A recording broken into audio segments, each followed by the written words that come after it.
What are some misconceptions that you've been hearing circling around regarding the Uvalde shooting?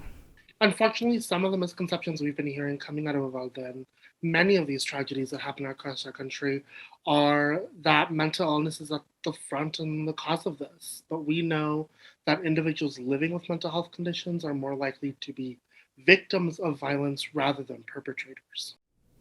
And tell me, you working with people who do battle these mental health illnesses, do you hear from them? Do they talk about this? And how do you feel this is adding to the stigma that already exists around people with mental health illnesses? Yeah, so when we mischaracterize mental illness and cause fear and uh, point to these violent things as being mental illness, it creates more discrimination against individuals living with mental health conditions. It creates more stigma surrounding those mental health conditions, and some might lead individuals who are living with these mental health conditions to go back into hiding and not speak up about what they're going through. So when we point to mental illness and mental health conditions at the cause of these mass shootings, of these tragedies, we create fear, we cause more discrimination, and we cause more stigma, which is painful and hurtful for those living with mental health conditions and their families. And why do those misconceptions usually arise? What are some common things that, we've been hearing circulating from politicians as well, but just some things that people generally will mention and attribute to mental illness when it comes to these types of incidents? I think across the scope, I think we still have trouble understanding what it means to live with a mental health condition, understanding some of the symptoms that we see in mental health conditions that are sort of mischaracterized and kind of exaggerated and emphasized. When in reality, again, when we look at the percentages of these mass shootings across the country, under 10% of those behind those shootings had a mental health condition.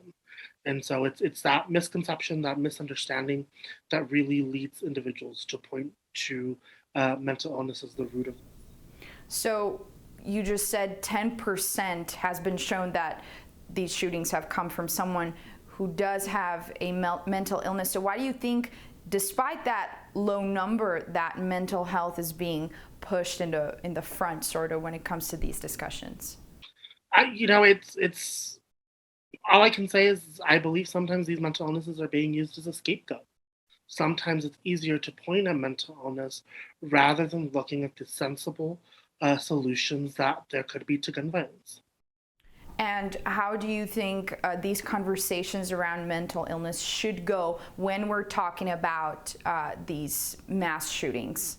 When we talk about mental illness and these mass shootings, I think one, it's first and foremost important to say that yes, mental health care across our country is underfunded, especially in cities like Uvalde, especially in cities in El Paso. There definitely needs to be more funding.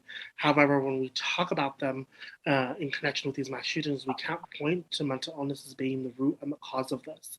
There has to be a bigger picture, a bigger view at the sensible solutions to end gun violence. So I'm also curious, I don't know if you would be able to answer this, but how is it determined, let's say this number that you mentioned, 10%, how is it determined that the person has committed a certain crime of that extent because of a mental illness, and not just, okay, they committed it for some other reasons, but they happen to have a mental health condition? Is that something that may be problematic, maybe, in just determining what lies behind those types of, terrible, horrific acts? 100%. I mean, even a week after we sit together here after a while, there's still a lot of information coming out of it.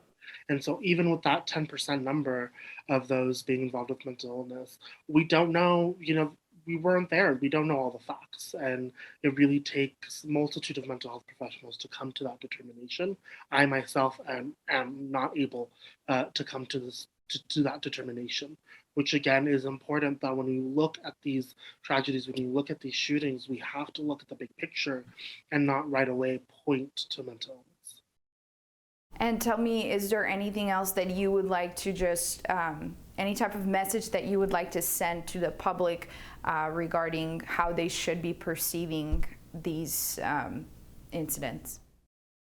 I think it's important that we take time to check in on ourselves, check in on our family members, especially with, um, you know, public officials and individuals coming quick to the conclusion of mental illness, which is again is not the case. However, these mass tragedies cause frustration, they cause anger, they cause anxiety, they cause feelings that here in El Paso we are all too familiar with. And so, as we process these tragedies, if we need that extra help, I encourage and urge our community to reach out to NAMI El Paso, reach out to the local mental health authority, reach out to your mental health provider if you need that extra support, just to process and kind of get through these tragedies. And again, I hope that we can come together and really look at these solutions so that these tragedies are no more. Great. Is there anything else that you would maybe want to add, something that I didn't ask you?